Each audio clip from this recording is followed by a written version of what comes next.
ஓம் ஸ்ரீராம ராம ராமேதி ரமே ராமே மனோரமே சகசிரநாம தத்துல்யம் ஸ்ரீராம நாம வராணனே. உலகம் யாவையும் தாமுழா வாக்கலும் நிலைபெறுத்தலும் நீக்கலும் நீங்களா அழகிலா விளையாட்டுடையார் அவர் தலைவர் அன்னவர் சரண் நாங்களே.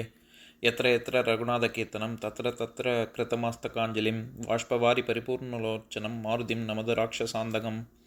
அஞ்சிலே ஒன்று பெற்றான் அஞ்சிலே ஒன்றை தாவி அஞ்சிலே ஒன்று ஆறாக ஆரியர்க்காக ஏகி அஞ்சிலே ஒன்று பெற்ற அணங்கை கண்டு அயலாரூரில் அஞ்சிலே ஒன்றை வைத்தான் அவன் எம்மை அழித்துக் காப்பான். இன்னைக்கு நம்ம கம்பராமாயணத்துல பாலகாண்டத்துல கார்முக பாடலத்துல 10வது பாடல் பார்க்க போறோம். மொய்த்தனர் இன்னனம் மொழியாக மன்னன் முன் உய்த்தனர் நிலம் முதுகு உலுக்கி கீழுற வைத்தனர் வாங்குனர் யாவரோ என கைத்தலம் விதிர்த்தனர் கண்டவேந்தரே. இதுதான் பாட்டு. இப்ப நம்ம பதம் பிரிச்சு பொருள் பார்க்கலாம். மொய்த்தனர், அங்கே நெருங்கி கூடியிருந்த மிதிலை மக்கள் இன்னனம் மொழியாக இவ்வாறு பலபடியாக சொல்லிக் கொண்டிருக்க மன்னன் முன் அதனை சுமந்து வந்த பணியாளர் ஜனகன் முன் உய்த்தனர் கொண்டு வந்து நிலம் முதுகு உலுக்கி நிலமகளின் முதுகு சுமை தாங்காமல் நெளிந்து குழைந்து போகும்படி கீழுற வைத்தனர். பூமியின் மேல் அந்த வில்லை வைத்தார்கள். கண்ட வேந்தர், அந்த வில்லை நேரே பார்த்த அரசர் யாவரும் வாங்குனர் யாவரோ, இந்த வில்லை வளைக்கப் போகின்றவர் யாரோ, எவராலும் வளைக்க முடியாது என என்று கூறி கைத்தலம் விதிர்த்தனர். அந்த வில்லை தொடுவதற்கும் கூசி கை நடுக்கம் எடுத்தனர். இப்ப நம்ம இந்த பாட்டில் இருக்கக்கூடிய நயங்களை பார்க்கலாம். அந்த மாதிரி நம்ம சென்ற பாடல்ல பார்த்தோம்ல, இவ்வாறாக பல விதமாக மக்கள் பேசினார்கள் அப்படின்னு. அப்படி பார்த்துக்கிட்டே எடுத்துக்கிட்டே வந்து வில்ல கொண்டு வந்து வச்சவங்க என்ன பண்ணாங்கன்னா, அதாவது எப்படி கொண்டு வந்து வச்சாங்க அப்படின்னா, நிலம் முதுகு உலுக்கி கீழுற வைத்தனர் அப்படின்னு. பூமாதேவிக்கு ஏற்கனவே பூமாதேவியின் பாரம் அதிகரிச்சிருச்சு இந்த வில்ல தாங்கி கொண்டிருந்ததுனால அப்படின்னு முன்னாடி பார்த்தோம்ல. அந்த மாதிரி இங்க என்ன சொல்றாரு, முதுகு வந்து வலிக்கும்படியாக உலுக்கி கீழுற வைத்தனர். அது ரொம்ப தும்முன்னு வந்து படக்குன்னு வைக்கிறதுன்னு சொல்லுவோம்ல, அந்த மாதிரி வச்சாங்க அப்படின்னு சொல்றாரு.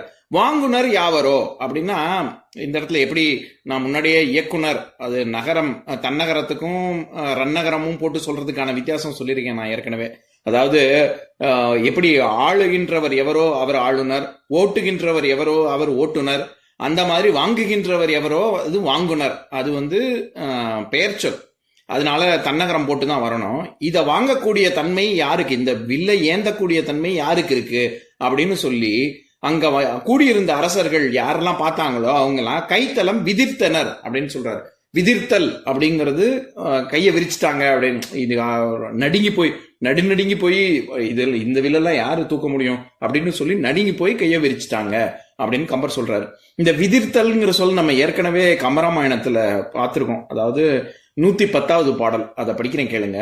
ஈரும் வாளின் வால் விதிர்த்து எயிற்று இளம் பிறைக்குலம் பேரமின்னி வாய் விரித்து எரிந்த கண் பிறக்கு தீச்சோர ஒன்றை ஒன்று முன் தொடர்ந்து சீறு இடங்கர் மாப்போரில் வந்து சீருகின்ற போர் அரக்கர் போலுமே அப்படிங்கிற பாடல்ல இது இந்த அரண்மனையை சுத்தி இருக்கக்கூடிய அகழியில எப்படி முதலைகள் இருந்தது அப்படின்னு கம்பர் வர்ணிக்கிற இடத்துல அது அரக்கர்கள் போன்று இருந்தது அப்படின்னு சொல்ற இடத்துல, ஈரும் வாளின் வால் விதிர்த்து அப்படிங்கிற இடத்துல அந்த இடத்துல வால் அசைந்து, முதலைக்கு வந்து வால் தான் முதலைக்கு இருக்கிறதுலே ரொம்ப ஒரு சக்தி வாய்ந்தது. அந்த வாழை வச்சு ஒரு போடு போட்டுச்சுன்னா நம்மளால தாங்க முடியாது. அந்த மாதிரி இங்க கம்பர் என்ன சொன்னார், அந்த பாடல்ல பார்க்கும் பொழுது நம்ம பார்த்திருக்கோம். வால் விதிர்த்து அப்படின்னா வால் அசைத்து அப்படிங்கிற பொருள். அந்த விதிர்த்தல்ங்கிறதுக்கு நடுங்குதல், அஞ்சுதல், சிதறுதல், தெரித்தல், அசைத்தல், உதறுதல், இப்படிலாம் பல பொருள் இருக்கு. அந்த பாட்டுல அசைத்தல் உதறுதல்ங்கிற பொருள்ல வந்தது. அந்த மாதிரி இந்த இடத்துல நடுங்குதல் அப்படிங்கிற பொருள். சும்மா சாதாரணமா எங்களால முடியாதுன்னு மட்டும் சொல்லல, அவங்க வந்து நடுங்கி போய் இதை யாராலையுமே இந்த வில்ல வந்து தூக்க கூட முடியாதே அப்படின்னு அரசர்கள் எண்ணினாங்க அப்படின்னு கம்பர் சொல்ல வர்றாரு. இன்னொரு விஷயம் இதுல சொல்லும் பொழுது இன்னனம் மொழிய அப்படின்னு சொல்றாருல, அதாவது மேல சொன்ன மாதிரி மக்கள்லாம் பேசிக்கொண்டிருக்க அப்படிங்கிறதுக்கு கம்பர் பயன்படுத்தி இருக்கிற சொல் இன்னனம் அப்படின்னு. அதாவது இங்கனம் அல்லது இன்கண் அப்படின்னு சொன்னா இந்த இடத்துல அப்படின்னு அர்த்தம். அந்த இங்கனம்ங்கிற சொல் தான் ஒரு திரிபு பெற்று இன்னனம் அப்படின்னு ஆயிருக்கு. இப்படியாக மக்கள் பேசிக்கொண்டிருக்க அவர்கள் அந்த பணியாட்கள்லாம் கொண்டு வந்து அந்த வில்லை இறக்கி வைக்க அதை பார்த்த அரசர்கள் கையை விரித்தார்கள் அப்படின்னு சொல்றாரு. இதுல இன்னொரு விஷயம், அவங்க வெறுமன கையை விரிச்சிட்டாங்க அப்படின்னு நடுங்கி போய் விரிச்சிட்டாங்க அப்படின்னு மட்டும் கம்பர் சொல்லல. கை தளம் விதிர்த்தனர் அப்படின்னு சொல்றாரு. கை விரித்தார்கள்னு மட்டும் சொல்லல, கை தளம் விரித்தார்கள். அதுல என்ன நுட்பம் இருக்கு அப்படின்னா, கைத்தளம்னா உள்ளங்கைன்னு அர்த்தம். முற்று முழுவதுமாக ஒண்ணுமே, இதுக்கு மேல ஒண்ணுமே செய்ய முடியாது, யாராலையுமே பண்ண முடியாது அப்படின்னு சொல்லி நம்ம கையை விரிச்சோம்னா உள்ளங்கை வெளியில தெரியும்ல. அதனால கை தளம் விதிர்த்தனர் அப்படின்னா முற்று முழுவதுமாக அவர்கள் இது யாராலையுமே எங்களாலெல்லாம் ஒண்ணுமே செய்ய முடியாது அப்படின்னு நினைச்சாங்க அப்படின்னு சொல்ல வர்றாரு. இப்ப நான் பாட்டை இன்னொரு தடவை படிக்கிறேன், கேளுங்க. மொய்த்தனர் இன்னனம் மொழியாக மன்னன் முன் உய்த்தனர், நிலம் முதுகு உலுக்கி கீழுற வைத்தனர், வாங்குனர் யாவரோ என கைத்தளம் விதிர்த்தனர் கண்ட வேந்தரே. இன்னொரு நாள் இன்னொரு பாட்டு பார்க்கலாம்.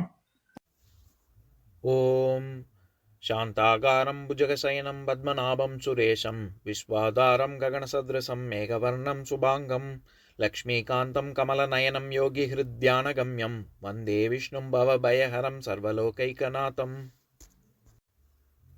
உம்பரோடு இம்பர்காரும் உலகம் ஓர் ஏழும் ஏழும் எம்பெருமான் என்று ஏத்தி இறைஞ்சி நின்று ஏவல் செய்ய தம்பியரோனும் தானும் தருமமும் தரணி காத்தான் அம்பரத்து அனந்தர் நீங்கி அயோத்தியில் வந்த வள்ளல். ஓம் பூர்ணமதః பூர்ணமிதம் பூர்ணாத் பூர்ணமுதஸ்யதே பூர்ணஸ்ய பூர்ணமாதாய பூர்ணமேவாவசிஷ்யதே. ஓம் சாந்தி சாந்தி சாந்திஹி. ஓம் சர்வேஷாம் ஸ்வஸ்திர்பவது சர்வேஷாம் சாந்திர்பவது சர்வேஷாம் பூர்ணம் பவது சர்வேஷாம் மங்களம் பவது. ஓம் சாந்தி சாந்தி சாந்திஹி. ஓம் சர்வே பவந்து சுகினஹ சர்வே சந்து நிராமயாஹ சர்வே பத்ராணி பஷ்யந்து மா கஷ்சித் துக்கபாக் பவேத். ஓம் சாந்தி சாந்தி சாந்திஹி.